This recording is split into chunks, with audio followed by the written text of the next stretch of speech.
All right, it is the week of September 17th, 2023, and this is the Fight Business Podcast.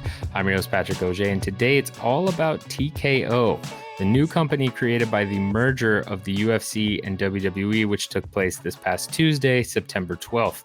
We have a lot to unpack here, several filings we'll need to look at, an S1 filing with some great financial information on the current state of the UFC and WWE, some management analysis and discussion in there as well that will give us an idea to the strategic vision of the company moving forward.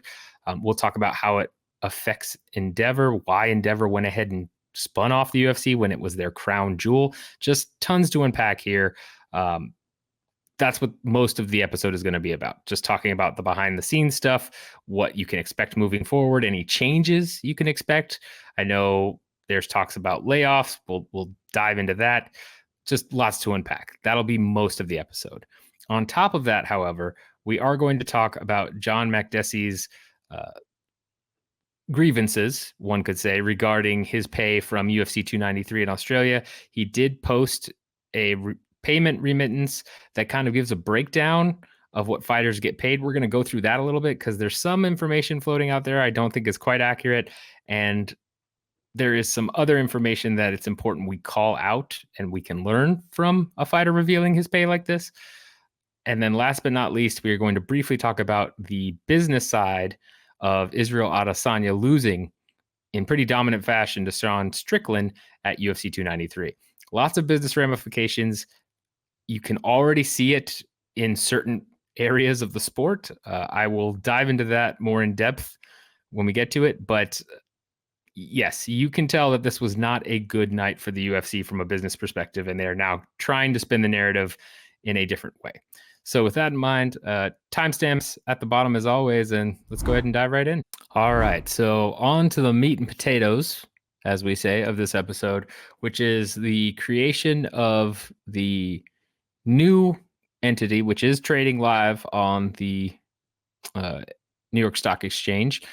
And they did a whole bell ringing ceremony. They had the UFC and WWE belts, large replica version belts out front, and then had Ari Emanuel, Dana White, Vince McMahon, Paul Levesque, aka Triple H, everybody there to ring the opening bell on Tuesday during the merger. Even had DC in the background there, but this new company is official. And I did talk about this a little bit on the Pollock and Thurston podcast this past week. Can't recommend that podcast enough, especially if you want to know the WWE business side of things. Those guys are always on top of it. But that discussion was fantastic. I joined about halfway through, but there's start to finish. I recommend listening to the whole thing. Brandon Thurston and John Pollock were definitely on top of it. Some of the best discussion I've had about business stuff. So definitely think you should check that out. We covered a lot of that at a surface level on that podcast, and went more into certain specific questions. Here, I'm going to try and break down what we really see in terms of the financials on the UFC side of things. I will talk about WWE a little bit, but mostly it's going to be focused on UFC financials and new information on that side because this is an MMA podcast. So from the S1 statement that has been filed, we have the financials for the UFC from this year up until June 30th. So it doesn't include the past couple months, but first half of the year. And from that, we can see that revenue, again, going strong, for the most part, in line with what we've seen in previous years' filings. A big thing to note, however, is that this year, their net income is reduced by quite a bit due to interest increases. So their EBITDA is actually up compared to the past 6 months of 2022. But when you look at net income and you see the interest expense, I mean, we're talking a substantial amount of interest that has not been on their sheets before. And that goes back to that 40% variable interest on their debt that the UFC has, right? from a macroeconomic standpoint, the Federal Reserve in the US has continued to raise interest rates. They have hinted at raising rates again in November, given that inflation is still ticking up a little bit higher than they like to see. We're in a really weird position with inflation and unemployment because it has not tended to follow a normal pattern, but given the pandemic and the quantitative easing that the Fed did during the pandemic, there's still a lot of hopefulness for a soft landing, which means something that would be a very mild recession or almost no recession. But we're kind of in a slightly uncharted territory rather, with this whole ordeal from a macro perspective. The bottom line, though, is that interest rates are higher than they've been in quite some time, right? If you're looking to buy a house right now, or take any sort of refinance of your mortgage, it's a rough time to do that. I think they're up to around 7% for housing interest rates, which even last year, at the beginning of the year, that was closer to half that, less than half that. So it's certainly caused a ripple effect, right? Because those interest rates, what the Fed sets, doesn't just affect mortgages. Obviously, it also affects the debt that companies borrow. And for a long time during the pandemic, companies were just taking on a ton of debt and borrowing it because there was basically no interest, right? It was essentially free money that, yes, you have to pay back a little bit, but over a certain period of time. If you think about the time value of money equation, it made all the sense in the world to get as much as you possibly could, max out your credit facilities when the interest rates were basically zero or 1 or 2%, because you could just take out millions of dollars, in some cases hundreds of millions or billions of dollars in debt, and have to pay almost no interest on it. That has changed. And obviously, they didn't just let companies take debt out like you do for a mortgage where you have a fixed rate and all of that. When Endeavor took out the money to buy the UFC and continue to take on debt for the UFC, 40%, almost half of their debt was through variable interest rates. So now that 2% is up to 7%, and that makes a huge difference, as we can see here. Year over year, their debt is 101.8%, I believe, compared to the past 6 months previous year, and it's affected their net income. This is the first year, and it's trending to be the first year anyway, in a long time, where the UFC's net income will be lower than the year before. And almost all of that comes down to its debt, its interest on its debt. So that's important to call out. A couple other things of note in this is that, despite that, and despite having net income drop a little bit, the UFC is still about double what WWE's net income is, right? So, this is in the thousands when you're looking at the sheet. So you'll see 169,016, but that's thousand, in the thousands place dollars. So got to add several zeros to it.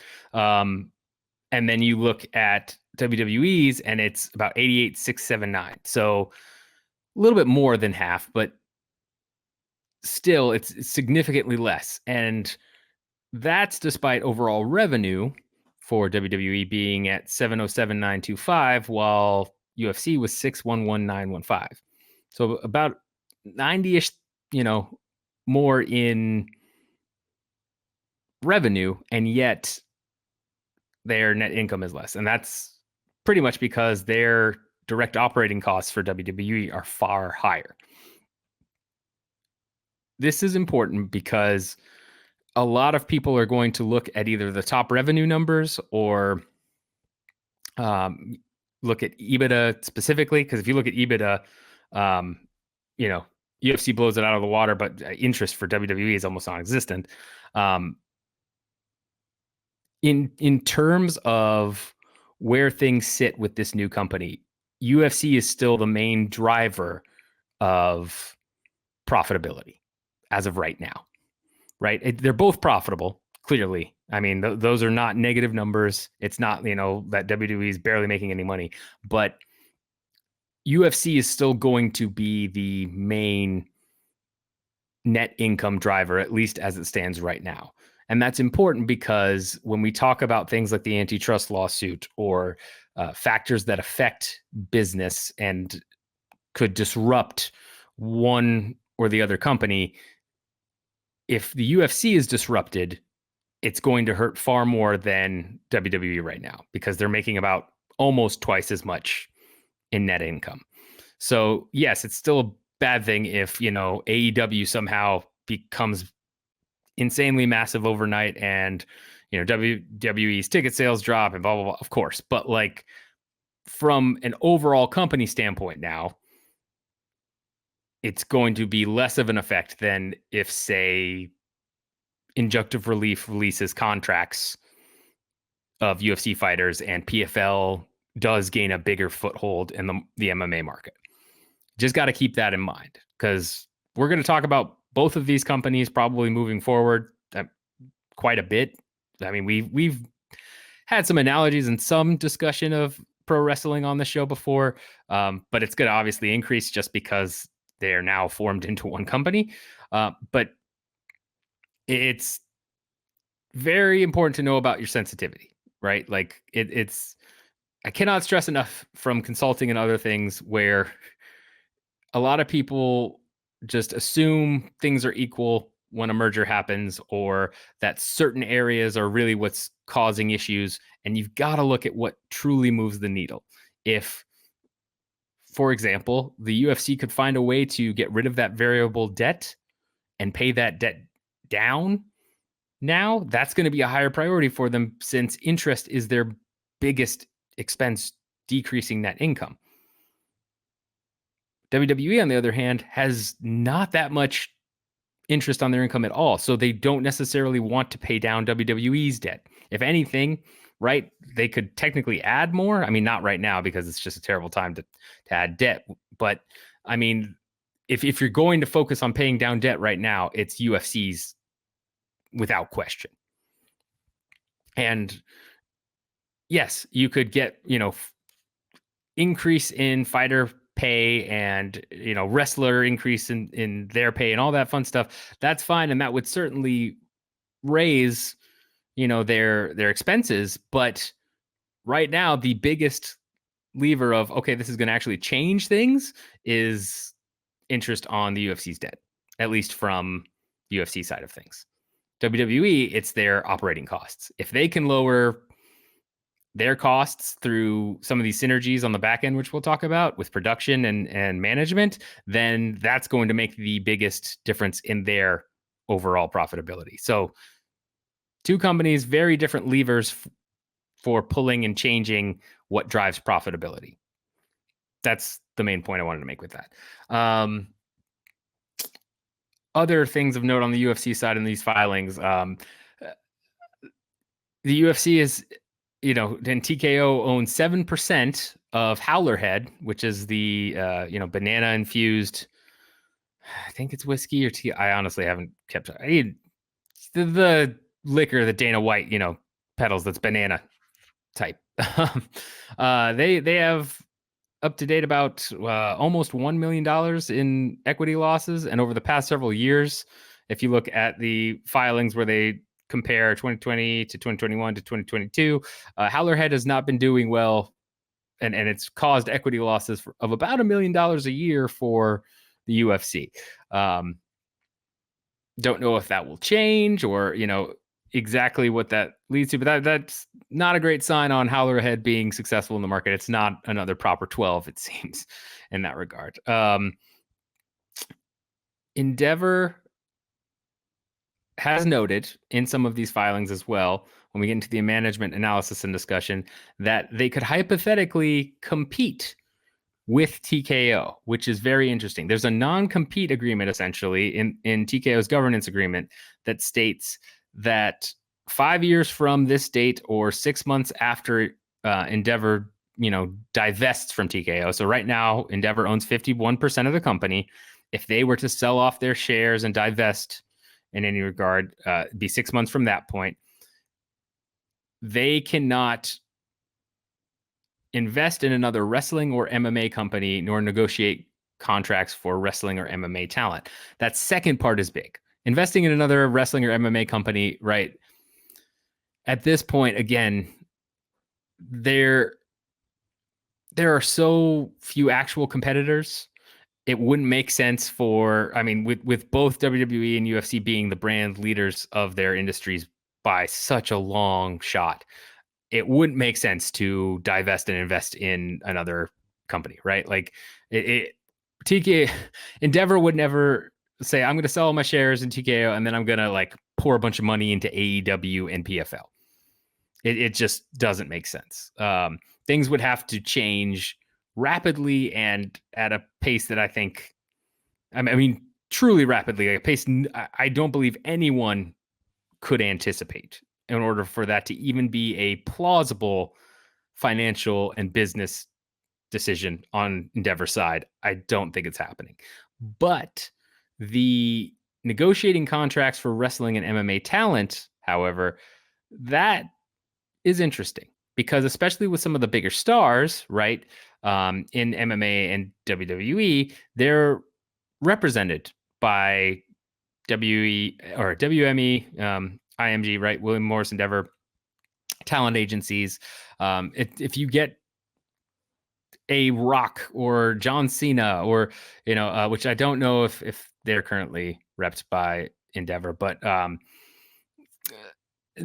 there's been multiple people in the past, right, that given that talent agencies are a huge part of Endeavor's business and representing talent in negotiations for movies, things like that, that could end up being a bit of an issue if they were to divest and let's say a particular wrestler or MMA fighter became a crossover star, started getting into movies, into other ventures.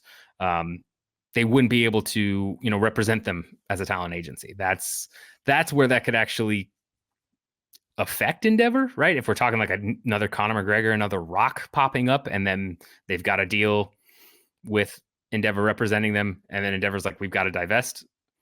I mean, that would hurt him. I will say this: the non-compete is almost a non-starter, just because, at least in my opinion, because if things were truly at a point where Endeavor saw some, financial or business opportunity where it was worth to completely get out of TKO, or things just went so south with some of these lawsuits or other, let's say wrestling just and MMA just died overnight in popularity, then I think losing out on representing a couple crossover stars would be the least of Endeavor's worries at that point.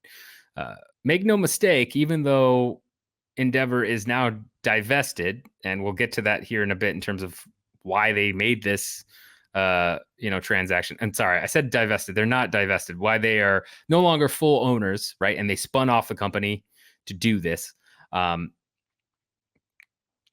Make no mistake that they still require the revenue that TKO brings, and owning 51% of TKO is necessary for them to keep Endeavor's profitability and revenue running. Right? They were in debt up to their eyeballs, and the UFC was basically their lifeblood. They've given away a little bit less than half of that lifeblood in exchange for a couple of other things we'll talk about here in a minute, but they still need it, right? It is not okay, we don't need this money anymore, we can get out of this at any time. Like, if they're truly divesting from TKO fully, something is very, very wrong. That's what I will say. Or they've just got some otherworldly business opportunity that I cannot picture right now. I can't think of a scenario where they'd ever want to do that. Looking at some of the risks the company is facing, in their management analysis and discussion, they mention specifically, they call out, competitors. They mention Bellator, M1, PFL, AEW, New Japan, right? All competitors you would expect in both the UFC and WWE spaces. But the fact that Bellator is listed is very interesting, given, there's been all this talk about the PFL Bellator merger, which I know there's new rumors out there. Again, I am not going to address it any more than I already have. We'll see when we see what happens with PFL possibly buying Bellator, but they call all of that out and, also address the lawsuits, right? They've got 5 lawsuits that they're currently dealing with, all in regards to violation of the Sherman Antitrust Act, and acknowledge like this could lead to issues. They also talk about unionization, the type of efforts that Leslie Smith did with Project Spearhead, the MMA FA's efforts. They say that, there have been efforts to unionize our athletes, and that could cause increased costs. And if you watched the Ari Emanuel, Mark Shapiro interview on CNBC, they kind of acknowledged, because they were asked about PFL, and, is that a threat? And, sent the Endeavor stock and WWE stock down a bit. And they acknowledge, it's possible that it could lead to higher fighter pay, because there will be more options. And, as we've seen in other spaces, specifically, right, as we've seen with WWE with the creation of AEW, that, from everything I've heard, that did increase and kind of raise the boats a little bit, for wrestler pay, because you had other options and you now have a competitor who can pay some of these people, to a point where, it's you have some leverage if you are a sought after talent. So Ari and Mark acknowledge that could happen with PFL. And we've seen the PFL make some offers, right, to former vets. You had Anthony Pettis, Fabricio Verdum, Francis Ngannou being the biggest one. But they also acknowledge that, like, we've got enough cash and profitability here that we believe we can still increase our margins if fighter costs rise, which is a bold statement, because that's essentially saying, like, hey, we're going to still increase our net income and our EBITDA, even if we have to pay more for fighter costs. And it's possible, right? I mean, it's certainly possible to achieve that. But whether or not they could actually pull that off, I'm not 100% sure. I think it'd be harder than they think to keep the margins growing. I think you could maintain your margins, right? You could still make more EBITDA and enough, where it offsets each other depending on fighter pay increases, because it's very unlikely fighter pay increases are going to jump, from where they're at now, which is, I think the latest number is 13%. They wanted to cap it at 20. I doubt that it's going to go above 20 anytime soon. I think it could jump from 13 back up to 20, depending on, PFL stuff. But even then, it would have to be a strong market and a strong showing for PFL post Francis Ngannou and this investment, which we will see what happens in regards to, how the PFL does, right? So those are some risks that they called out specifically. They also talked about their media rights deal being crucial, and that if they could not negotiate or renegotiate rights to satisfactory ends, that could greatly affect them. That's, of course, their biggest risk. If they go out and, this year, next year, they cannot get the media deals they want moving forward, I think that will send investors, running a little bit, and will be the biggest issue for them growing their margins, because in the filings, right, like the UFC's revenue year over year from 2020, 2021, 2022, so much of that comes from, about 70% on average, I think, across the 3 years, comes from, or close to 70%, comes from their media rights, and comes from the deals that they negotiate for both overseas rights, but then domestically, obviously being their big one, right? Getting SmackDown and Raw and UFC events, big media rights deals, is the only thing TKO is thinking about right now. I would imagine. I mean, yes, they're thinking about other things too, but that's the elephant in the room of they have to increase those rights and end up with far bigger numbers than what they initially dealt, right? I mean, we've heard they want double, which that's probably tough in this macro environment. But even if they can get 1.5 times their original deal rights, or significant increases, right? That's what they need to do to make investors happy, to secure their future, to make sure they can continue to grow their margins. As I've stated before on this podcast, when it comes to investors, retail investors, and even institutional ones, so much of the stock market and everything is you're either growing or you're dying. Doesn't matter if you just maintain things and you are doing fine. Like, investors want to see growth. They want to put money into your company, buy a share of your stock for X, see it go up, sell it for Y, right? Make that profit. That's what they want. So they've got to nail those media rights deals, and that's going to be their main focus. That's the biggest risk. All the others are still important, especially the antitrust lawsuits. But the competitors, yeah, sure, kind of. Again, I don't see it as a short-term threat at all. I think it's more of a long-term threat. But right now, not something they need to focus on. It's that media rights deal, securing that, and making sure the antitrust lawsuit doesn't result in injunctive relief or anything of that nature. But another piece of this too is, social media use is called out specifically in metrics that they're using. They have a whole line that just says like social media use is critical to our company moving forward, basically.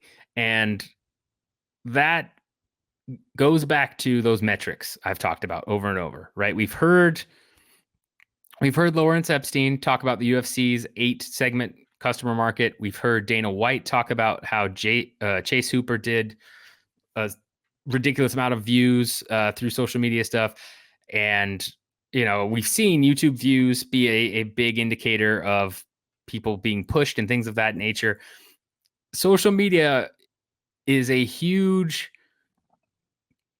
part of things moving forward because it's by far their biggest customer engagement metric, right? The more I see and hear things in regards to how the UFC has handled social media, it tells me that that's pretty much all they're using for customer engagement. I know they're also doing surveys, right? Like if you go to an event or you buy a pay-per-view, they'll ask you, would you like to see this? Of course, they're doing other outreach, but social media is the core. It's where they're taking a lot of their cues from strategy-wise. That's the impression I get based on how it's been discussed. When you put it in your management analysis and you have a one line that just says like social media is critical for us and nothing else, that again tells me, okay, like that's a core tenet of customer engagement for them. That's how they're seeing which fighters and WWE superstars are, doing well. That's how they are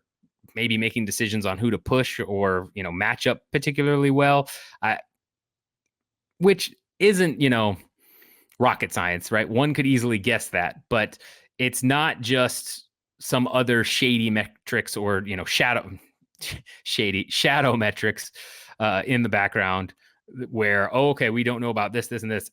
That's their customer engagement suite. It's all about social media. That's what I gathered from that. And just important to call that out because I don't think people think about that enough. When we hear complaints about like, why is a heavyweight doing this or why is this fight being made? And I'm telling you, it's almost always about business. It's always about what they can do from a cost standpoint, what they think they will do from a revenue generation standpoint. And I am sure they are taking into consideration, oh, XYZ is, blown up on TikTok. We're getting this many YouTube views, or, when we, post a, article about him, it gets this many clicks. I'm sure that's all being taken into account, right? It's at least from the UFC side, because that's what they are, is number crunching, consultants, essentially. So important to call that out. Now, in terms of the back office synergies and the company merging, if you have not heard already, there were WWE layoffs on Friday, so the 15th. That isn't shocking, right? Anytime there is a merger, there's almost always a round of cuts. Sometimes it's significant, sometimes it's just a couple people. But and I talked about this on the Pollock and Thurston podcast. From the UFC side, Dana has always made a point to be like, we kept everybody during the pandemic and we've got a tight knit team here and blah, blah, blah. And that's all true. But they already kind of did their culling when Endeavor bought them, right? There were plenty of people let go, plenty of changes from the merger not merger, acquisition of Endeavor by the of the UFC back in 2016. Is that to say the UFC administrative side won't still have layoffs? No. I mean, there could easily be people let go and they're just going to be more quiet about it. I don't know if we'll hear about that or not, but coming into this, UFC had around 490 employees listed in their filings, and WWE was like 800-ish. And so it always made sense that WWE was probably going to face more cuts than the UFC, just from a standpoint of there's more people and a lot of the crossover, right? It's there's going to be more fat to trim, quote unquote, which is I want to make sure I'm not coming across as callous, because obviously people losing their jobs is never great and sucks, but this is corporate America and this is how it works, right? This is the Jack Welch school of thinking. If you don't know Jack Welch, I can't recommend enough, the Behind the Bastards episode on him, the podcast. I did one on Vince McMahon too. That was also fantastic. But the corporate restructuring that we all face today through reorganization, et cetera, is his gift, quote unquote, to us. So that being said, this was always going to happen. I could easily see some people getting laid off from the UFC, especially if you have WWE personnel that are more tenured or more, have more skills that line up with where TKO wants to go, because ultimately what a lot of this is going to end up in with this merger is you're not going to see, at least from the UFC side, I don't think you're going to see a big cull in fighters, right? Where all of a sudden like 100 people are let go. Could you see some releases? Sure. I mean, I think it's more so they will not offer big contracts when people are up, and they may cut people a little bit faster, right? If you're on 2-fight losing streak and they don't see a lot of, social media engagement or other metrics from you. And, normally they might be willing to give you a third chance because maybe it was a couple close fights. They might instead decide to say, nah, we're done. But I don't think it's going to be like a big wave of releases.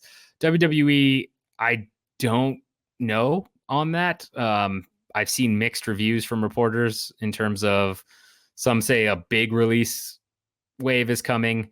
Others say, nah, it's mostly back office personnel. WWE is a little bit different too, right? Because wrestlers get paid even if they don't necessarily appear on the show. So you've got the, getting paid to sit in catering is, I believe, the line where like you're just getting paid to be part of the company. So it's a little bit different in that regard. But back office personnel, they're going to really, look to make a lot of cuts and mergers to ideally bring the back office of both WWE and UFC together into a smaller unit that's able to do everything. Right? Ari talked about this, where a lot of the savings they see are, trying to bring a UFC event and a WWE event to the same place over a weekend and get a bit of bonus in terms of, tourism site fees, because when the UFC goes to a particular place, they negotiate with a city like, hey, we'll come bring our event here if you pay us, and it will allow you to create this economic boom and will help you do XYZ, which is common with, a lot of giant events, right? Super Bowl does that. Uh, what's it called? NCAA tournament does that. Oh, lots of places will pay to have a particular large event, or even just a regular event come to a city so that they can get the economic boost from people going into town, going to the show, staying in their hotels, buying their restaurants food from local restaurants, putting money into the city, getting taxed on it, right? Of course. So by packaging UFC and WWE events at the same time, because there is not that much crossover between fans, right? I think it's about 5% is what the numbers that's been thrown around has been. That allows them to get more fans in general, right? More people into the city, and should be more enticing for cities to host events at the same time. But if you're going to do that as well, ideally from a logistics standpoint and a production standpoint, that's great, because you can have a production crew go and set up the octagon and, do the live fight on Saturday. And then, as they've already said, they're going to start moving WWE events over to Sunday. You do the very next day, you set up in the same arena or in an arena nearby. You set up the WWE ring and all that other stuff, and you can use the same people for that. And you only have to pay one plane ticket, and you only have to pay like those particular people for the weekend as a whole, instead of, hey, we've got to fly out this crew here, and then at the same time we're flying out this crew to this area, we're flying out crew to a completely different city, and so we need double the crew minimum, because you have to have, particular camera operators, et cetera, et cetera. You get to reuse people at a reduced cost this way. Makes sense. Also makes sense from a graphic standpoint. Promos, right? We've seen WWE promos obviously have been around forever. We've seen UFC do some of that stuff. You can obviously have crossover there. Posters and things, digital engagement stuff can obviously move a lot of things around, so that somebody's doing both UFC posters and WWE posters for particular live events instead of, and pay-per-views, instead of, having two people do it. This is where they will end up saving a ton of money. It's not that different from when Endeavor bought the UFC outright, where they kind of introduced more of a lean structure. The main difference there is that Endeavor was saying, hey, you don't need this many people to do this, or we can reduce salaries here at XYZ. With a merger, it's much more of okay, we have two people doing this now, we only need one, so one's going to go. Happens all the time. But that's where they're going to make a lot of changes. I don't think the actual products of UFC events or WWE events are going to change that much, right? You probably over time will start to notice graphics and things of that nature, cutaways or certain production techniques being implemented both places, right? I think it's going to be natural that both shows are going to start to look similar-ish, where they'll still be very different, but you might be able to say like, oh, that looks like a WWE or UFC thing, just little tweaks. But I mean, I don't know that you're going to have all this crossover stuff that people have speculated. The biggest crossover I see, again, is UFC 300 coming up. Now that the companies are merged into one, would not be shocked to see Brock Lesnar fight at UFC 300. I think that's the easy slam dunk win if he's willing to do it. Because you now no longer have WWE and UFC competing for his services. You have one big company who can say, hey, we're going to pay you this much to do this if you're up for it, right? So could easily see that. You could get Ultimate Fighter that's WWE wrestlers wanting to do it. Sure, you could do some gimmicky things like that. And yes, you will probably see more UFC fighters show up in WWE as guests doing guest spots, right? Similar to what Mayweather did or Tyson Fury stuff. I don't think you're going to see a lot of Cain Velasquez's, right? I think that's going to be more of a rarity where they're going to go over and then start like wrestling full time. But yeah, you'll see some crossover, sure, but for the most part, it's going to be two separate products. I know Ari and Mark said they want everybody to, or Mark did. Mark Shapiro said, they want every UFC fan to be a WWE fan and vice versa. But Dana White's comments on that I think are pretty spot on. Where like he said they were stupid. I don't know that it's stupid to want that, but expecting that to happen, I think, is going to be very hard. It's been quite some time. You will probably get some fans that now that they'll be exposed to more and more of each, they'll do a little bit more crossover, but I doubt you're going to get any sort of, significant crossover fans, at least anytime soon.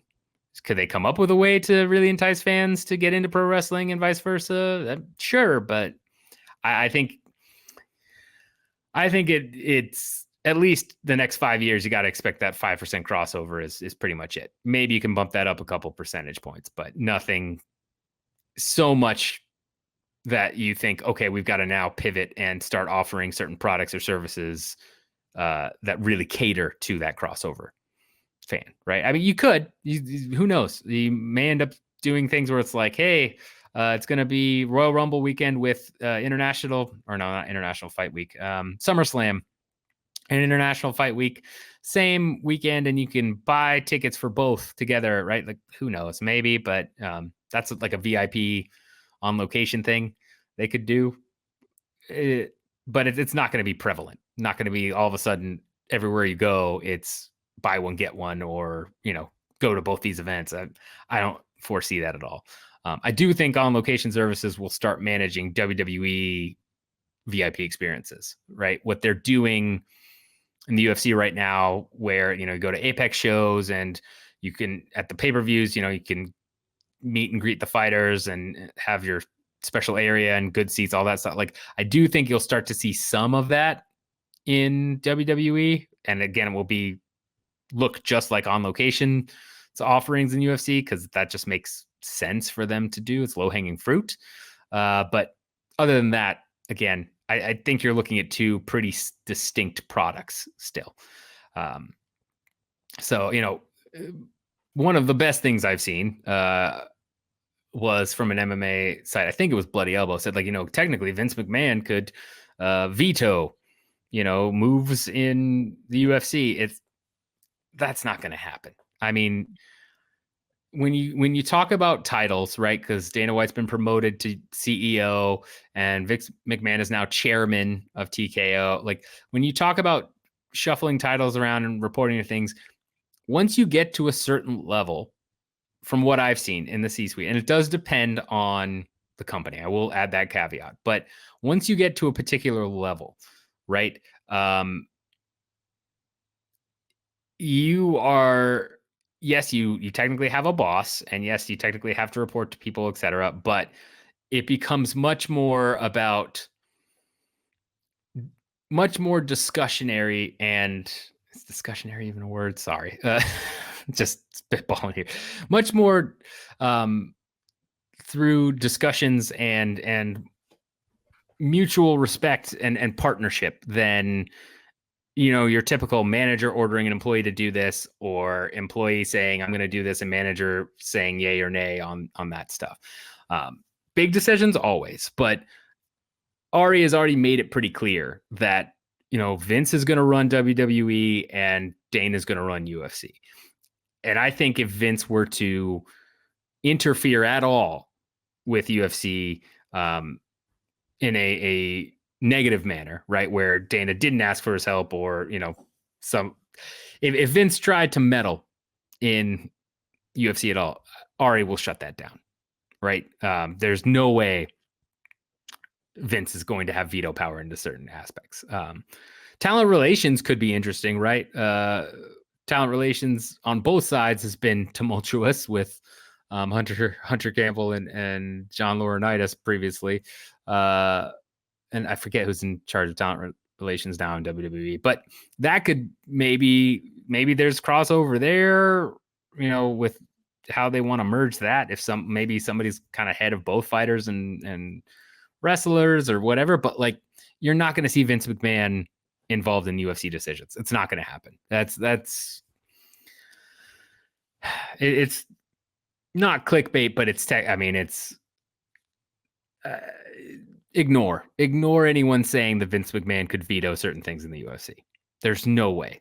There's just no way that's going to happen. So let's move on a little bit to why Endeavor did this and what Endeavor gets out of this, right? And well, actually, first, let me talk about the media rights as well. So, because we talked about that being a huge part of TKO, and now that they are officially, one company, WWE and UFC, you can negotiate media rights together. I think that's going to be the end goal. You can't do it this year because WWE's rights come up about a year before the UFC's, although you could easily hint at things, right, in negotiations. You could easily kind of be like, well, we've got UFC rights coming up, and if you get us, that you buy SmackDown, Disney, then we could maybe work out a deal in the future. But you can't do true negotiations due to legal restrictions, and not to say that there wouldn't be conversations that were off the record. And I've just a little bit of insight into business ethics, right? Like, again, with stuff like this, I guarantee someone, I don't know who, but I guarantee someone is probably having off the record conversations about what it looks like selling these two together. I cannot imagine that isn't happening. But eventually, right, I think a big part of this, because the WWE network is on a separate schedule, I believe for 2026, so they could technically bundle that together with UFC, right? You could do whoever gets UFC's content also gets what's currently on WWE Network on Peacock and put it together. But whether that's fewer years or it's whatever, TKO is almost certainly going to try and get to the point where media rights for both UFC and WWE come up at the same time. Because then you can go out and sell it as a package deal, and not necessarily that they have to sell it as a package, but it will help them leverage those rights far more and will enable them to, I think, get closer to what they want for media rights deals. Because as streaming companies desperately try to become profitable and get the content that is really pulling in numbers and that advertisers want and are willing to pay a lot of money to show their ads on, if you've got those two together, which are huge outside of the big four sports in the US, that gives you so much more leverage than if you have to do them one at a time. It just does, right? Because right now with WWE, they could say, well, it's going to be a down year, we can kind of do this, and there's not really there's not really necessarily a sense of urgency of, okay, we've got to get at least one of these, right? Because we could wait and see what things are like for next year for UFC and so on and so forth. If you are able to package them together, it changes everything drastically. And you're able to sell it as a package as well as leverage each other, leverage each of them off of each other when talking to bidders as well. So I pretty much, I won't guarantee that, but I pretty much don't see a world in which TKO doesn't try to line up the length of the deals, the next couple deals here, to have them expire around the same time, or at least have a negotiating period that's open and legal so they can openly negotiate rights for both during the same period. Because then you can do a roadshow, you can do, tons of stuff. So I think that's coming for sure. All right. So now moving on to what Endeavor gets out of this. When we're talking about why Endeavor did this, the biggest thing you got to look at again is debt, right? On the Pollock and Thurston podcast, I was asked about the reverse Morris trust, and Nick Khan did make a comment that essentially said like, "Oh, we actually can't do a reverse Morris trust," blah blah blah. And I saw that, but I haven't seen any actual information to contradict that, so I don't know if that's him misspeaking or if they really can't, and there's some other things going on, and we just don't know yet. But regardless, right, in a worst case scenario with a reverse Morris trust, you're only able to push out the debt of the company you spin off, and it's not a tax-free transaction, which isn't, great, but it's not the end of the world. Especially when the main thing Endeavor wanted to do, and the biggest benefit they get is they get to put $2.7 billion, $2.8 billion around then, like between 2.7, $2.8 billion of debt into TKO. Remember, Endeavor's debt was $5 billion. That's over half of their debt is now off of their balance sheets on Endeavor. And we've talked about how it's these rising interest rates, and the UFC is their lifeblood, but if something happens to the UFC, they're in trouble because of how much debt Endeavor was in. They were increasingly levered up, which means, has a ratio of far more debt than earnings. And Mark Shapiro and Ariel Manuel talked about this on the CNBC interview again. Mark specifically stating, when they started this, they were 8 times leverage, which is a pretty high ratio. It's not the best, right? That was part of when they had to get special permission from Moody's to take on the debt, and or not Moody's, the SEC, and things were kind of like scrutinized because they were, so debt heavy. They're now under 3 times leverage. That's very big for them.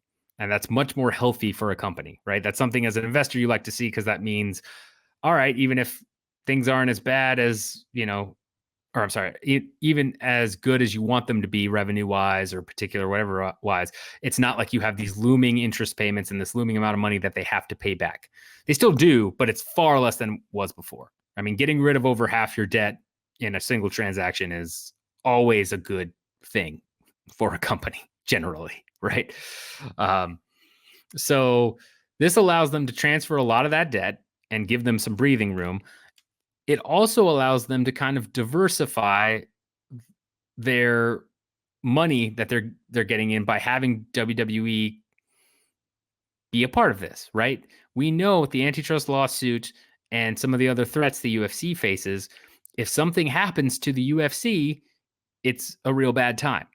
Before, if something happened to the UFC, it could literally sink Endeavor, because that is all they had. Now they are able to at least have this other entity, which it's not as much, right? I mean, UFC is more important to TKO than WWE from a financial standpoint, at least at the moment. But for net income, of course, not all financial aspects. But it allows them to kind of diversify themselves a little bit, where if something happens to the UFC, well, that's not great, but they still have WWE's revenue to draw from with their 51% ownership. That's big. Getting rid of that much of your debt and diversifying your income streams, basically, right, is a smart call. Just from a strategic standpoint, it's if everything goes well, great, because the UFC is going to continue to make these margins. WWE is going to continue to be profitable, and it's currently on a hot streak. So you're getting probably a better deal than if you just had UFC alone right now, and you have far less risk. If it doesn't go great, if something happens with the antitrust lawsuit, injunctive relief, or they end up having to pay a bunch of money, which would be a whole nother scenario, it hurts, but it doesn't necessarily kill Endeavor dead in the water. They at least have a small lifeline, right? This is about risk management. That's a huge part of this transaction. It still makes sense for them financially too, right? A cost benefit ratio here. Endeavor, I'm sure, looked at these numbers and said, oh yeah, this is still going to be great. We're still going to be able to make more money. But it's a lot about risk management, in my opinion, especially with getting that debt off of their books and getting, at least a third of their income from this 51% entity now coming from a different source that's not subject to the current UFC antitrust litigation or the PFL investment or any of that stuff. WWE has its own risks and its own threats, of course, but diversification in that area is never a bad thing. And this allows Endeavor to do that. Endeavor also can technically, again, compete with WWE and UFC, despite the non-compete clause that they have, right? They list out like, Endeavor may compete with WWE and, or TKO rather, in certain areas. And, whether that's distribution or betting or what have you, they can do that. And they've called that out as been like, this could create conflicts of interest where, that's disclosed conflict of interest that may happen. I don't foresee that happening where they're not going to just, spin up a, in-house wrestling promotion or no, but it gives them options, right? It gives them outs and minimizes their risk. It's risk mitigation to a T. So that's what they get out of this is they should hypothetically still be making plenty of revenue from all this. But then at the same time, they now aren't, beholden to all of the UFC's woes and problems and that being their only, lifeblood. It allows them to create more of the ecosystem they want with less debt and to build out their other properties, which is really Ari's goal, right? Ari's goal was never, we're going to buy the UFC and then become like basically UFC plus talent agency. No, Ari and Endeavor as a whole wants all these other things, and selling this off in the way that they have is a smart call and a good strategic move, I think, especially from a risk management standpoint. So I feel like that's the biggest benefit Endeavor gets out of all of this and a big reason why they did this. I think that's pretty much everything with the TKO creation. I know, obviously, I've gone in depth in different areas, went a couple of different ways. Let me know your thoughts on this. Are you excited about TKO? Do you think it's a bad call? Do you think, are you going to be watching both WWE and UFC? Are you going to, go to a event if you once were a WWE fan and now are going to try UFC event or vice versa? Let me know your thoughts on all this because obviously still a ton to unpack. I've gone through a lot of the financial information as much as I can. Again, check out Brandon Thurston. John Nash, of course, is on top of it. I still have a lot more to go through. I did not spend, shocker, I did not spend, every waking moment looking through these documents, but I've gone through what I think are the biggest, points here. But let me know your thoughts because, moving forward, this is the new entity. We've talked about Endeavor a lot, and we still will talk about Endeavor a little bit, but now it's going to be kind of TKO, and we're going to see financial filings of WWE and UFC moving forward. It's going to be a thing. And yeah, we'll see what happens with all this, but let me know your thoughts because there's a lot to unpack, and it's a big shift and a big deal for both companies. All right, next up, we're going to briefly talk about John Makdessi's payment remittance and his grievances regarding his UFC 293 pay, especially because he lost, right? Very close decision. A lot of people thought he won. I thought he won. Thought it was kind of a little bit of a hometown judging situation. But he did post a picture of his payment remittance. So this is what, the UFC essentially sends him to say like, hey, we've sent your money. This is the financial information. Keep it for your tax records, etc. And with this, that I think it's his 20th fight and he's making $58K. And then when you look at the deductions of this, right, there's no overweight penalty. There's no opponent overweight penalty that would have added to this money. There's medical expenses, which is broken down at the bottom. It talks about, his labs, blood labs, his eye exam, chest x-ray, physical, all that stuff. So that kind of gives you an idea of what labs cost and the fact that it comes out of their pay. And then his airfare. I know a lot of people were shocked, like, oh my gosh, they didn't pay his airfare. Like, they tend not to pay your airfare, unfortunately. Not every time, right? Depends on the fighter, all these other things. But yeah, they clearly didn't pay his airfare for this, so that's deducted. For other, it's his visa fee. So obviously has to get a visa to, compete in Australia, and he has to pay and set that all up. So that's deducted as well. So then you get the net show purse before tax. And then you end up with the federal taxes being 45%, which again, he will get some of that back. There are treaties and all that. Like, you cannot look at that number and be like, holy crap, like he lost 45% of his money and that's gone forever. No, it will be taken into account when he files his taxes as well. That's not how it works. So I know a lot of people were going around being like, wow, they took that much money, never fight in Australia again. I mean, it's still not fun, right? Like he is still going to have to pay a certain amount of tax because of that, and he won't get that money back until he files. So, that's another, if he's filing in, let's say, April, right? That's another 7-8 months. So that's not fun.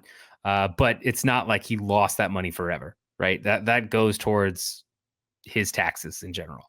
But another thing to point out here is that it says John Makdessi JWM Fight Inc., right? Which that's JWM is his initials, I believe, and then Fight Incorporate. So that's his company that I'm sure he set up in order to, work with the UFC. This is a common thing in my consulting business, right? I set up an LLC and I invoice through the company. It allows you for certain business expenses and write-offs in certain areas. It makes more sense from just a protect yourself standpoint than be a sole proprietor. So he set up a company here to say like, okay, like I'm going to go ahead and, get paid through that company. I'm sure he then takes money from that company. If you're a single person LLC, which this might be, I don't know if that's the case or if it's a true partnership LLC. There are different rules there, but he's done that here, right? I would imagine most fighters do that. I don't think most fighters are just getting paid as sole proprietors in their names and that's it. Regardless of what the companies are called, like Initials Fight Incorporated or what have you, I would bet money majority of fighters have their own LLC / thing set up. And then it's, just pretty much his final amount of pay, which is 28,461 in US dollars. So, I mean, big takeaways from this. I don't want to spend a ton of time on this, but big takeaways from this are, this is what fighters are generally having to do when they get paid, right? They end up having to have deductions come out. Airfare, I think it depends on the particular fight and, fighter, but it also shows 20 fights and 58K. This is a good insight into, okay, you can be a veteran in the sport for a long time where you're not ranked. You're not, one of those guys who's still making crazy money because you fought for a title and then, or you were a former champion and you're still around. Like these are the veterans and the names we recognize of guys who've been around a long time, but have never really quite cracked the ranking / championship run, but are still with the company. And I think a huge reason why is that amount of payment right there, right? If the UFC can keep you around from a cost perspective, they want to. They don't want to let go of all these guys that are semi-recognizable names that then go on and win PFL or go to other, go to Bellator, do fights elsewhere, right? They want to have Jim Miller's, John Makdessi's, the guys that have been around fighting forever who have a recognizable name that fans can get behind, but that they're not paying, mid to high 6-figure purses for. They would much prefer that. The main issue is that most fighters, right, are trying to negotiate increases using that formula that we've seen before in the antitrust lawsuit. But then, outside of that, even, right, once your contract is up and you're trying to get a new contract, you're almost always trying to go and get more money than last time, of course. But that can lead you into a weird scenario where Derek Brunson for example, right, was just recently released from the UFC. A lot of people are shocked by that because Brunson was ranked, all of that. But if you look at Brunson, he's one of those guys that made a run and got pretty high up in the rankings and then became like a top 10 gatekeeper. And I wouldn't be shocked if he had negotiated, some higher fighter pay for a mid-card guy or a perennial contender guy. And then after losing and kind of, winning and staying in this weird stasis of, okay, he's top 10, but he's not, or top 15, but he's not really, top 5 or a title contender. He wants to keep fighting, but he's losing anytime, we give him the guy who's going to challenge for the belt next, and he's winning anytime we try and build up another guy we think might win the belt. That puts you in a more costly position because the UFC doesn't want to necessarily pay that out, right? Makdessi, on the other hand, I mean, you can put brand new prospects or other veterans with names against him, and if he's only 58K, sure, we'll keep him around. He's a good test. We'll see where other people are. I mean, right? It's gatekeeping. So, I mean, that's all I have to say about this, but this is a good insight, right? Good insight into what it looks like for fighters getting paid, and that they've got licenses and airfare and medical, all that stuff taking out of the show purse. And this doesn't even include his manager and his training camp and all the other stuff he'll have to pay, right? That's probably why he's pretty upset with the judges. So yeah, not that shocking. All right, last thing I want to briefly talk about today is Israel Adesanya lost in pretty dominant fashion to Sean Strickland at UFC 293. And that obviously has some business ramifications for the UFC moving forward, right? This was a huge upset. I think when you talk about title upset, it's not the worst odds upset. I think that still goes to Shayna Dobson and or Agapova, where it was like plus 800 or something. Was not that from a odd standpoint, but in terms of like title fight upset, it's certainly up there with Rousey Holm, right? I mean, this is a major shocker. I believe Strickland went in at a plus 650, plus 700 around there, and it wasn't just a flash knockout or an injury or something crazy. It was pretty much bell to bell domination, 4-1 round. That's huge in a ton of ways because from a fan perspective, right? It wasn't like Izzy got caught and now he should get another shot. It wasn't like the Pereira loss where Izzy is winning that fight until the 5th round when Poatan ends up getting the TKO. I mean, that's not the case. This was a dominant beatdown by Strickland against Adesanya.